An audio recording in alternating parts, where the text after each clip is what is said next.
بسم اللہ الرحمن الرحیم۔ اسلامک انفارمیشن میں خوش آمدید۔ حضرت ابراہیم علیہ السلام نے ایک مرتبہ خداوند قدوس کے دربار میں عرض کی کہ یا اللہ، تو مجھے دکھا دے کہ تو مردوں کو کس طرح زندہ فرمائے گا۔ تو اللہ تعالیٰ نے فرمایا کہ اے ابراہیم، کیا اس پر تمہارا ایمان نہیں ہے؟ تو آپ نے عرض کی کیوں نہیں؟ میں اس پر ایمان تو رکھتا ہوں، لیکن میری تمنا یہ ہے کہ اس منظر کو اپنی آنکھوں سے دیکھ لوں تاکہ میرے دل کو قرار آ جائے۔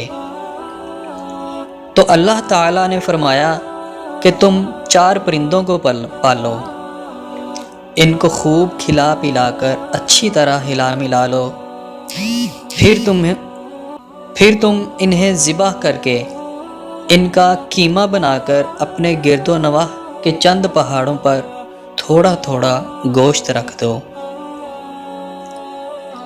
پھر ان پرندوں کو پکارو تو وہ پرندے زندہ ہو کر دوڑتے ہوئے تمہارے پاس آ جائیں گے، اور تم مردوں کے زندہ ہونے کا منظر اپنی آنکھوں سے دیکھ لو گے۔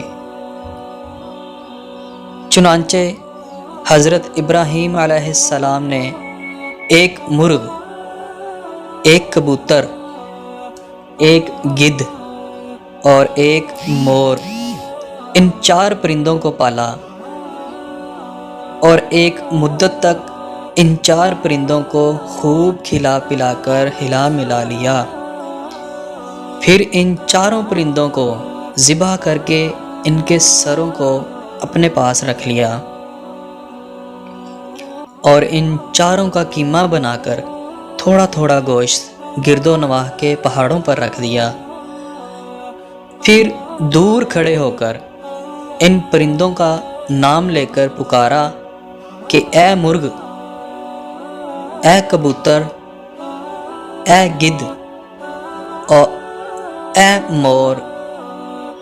آپ کی پکار پر ایک دم پہاڑوں سے گوشت کا قیمہ اڑنا شروع ہو گیا، اور ہر پرند کا گوشت پوشت ہڈی پر الگ ہو کر 4 پرند تیار ہو گئے، اور وہ 4 پرندے جو تھے بنا سروں کے، جی ہاں، سر تو حضرت ابراہیم علیہ السلام کے پاس تھے، تو وہ 4 پرندے بنا سروں کے دوڑتے ہوئے حضرت ابراہیم علیہ السلام کے پاس آ گئے، اور اپنے سروں سے جڑ کر دانہ چگنے لگے اور اپنی اپنی بولیاں بولنے لگے۔ اور حضرت ابراہیم علیہ السلام نے اپنی آنکھوں سے مردوں کے زندہ ہونے کا منظر دیکھ لیا، اور ان کے دل کو اطمینان و قرار مل گیا۔ اس واقعہ کا ذکر اللہ تعالیٰ نے قرآن مجید کی سورہ بقرہ میں ان لفظوں کے ساتھ بیان فرمایا ہے۔ چنانچہ پارہ 3 میں سورہ بقرہ کی آیت نمبر 260 میں بیان ہوتا ہے، جس کا ترجمہ یہ ہے: اور جب ابراہیم نے عرض کی اے میرے رب، تو مجھے دکھا دے کہ تو مردوں کو کس طرح زندہ فرمائے گا، تو اللہ تعالیٰ نے فرمایا کیا تجھے یقین نہیں؟ ابراہیم نے عرض کی یقین کیوں نہیں، مگر یہ چاہتا ہوں کہ میرے دل کو قرار آ جائے۔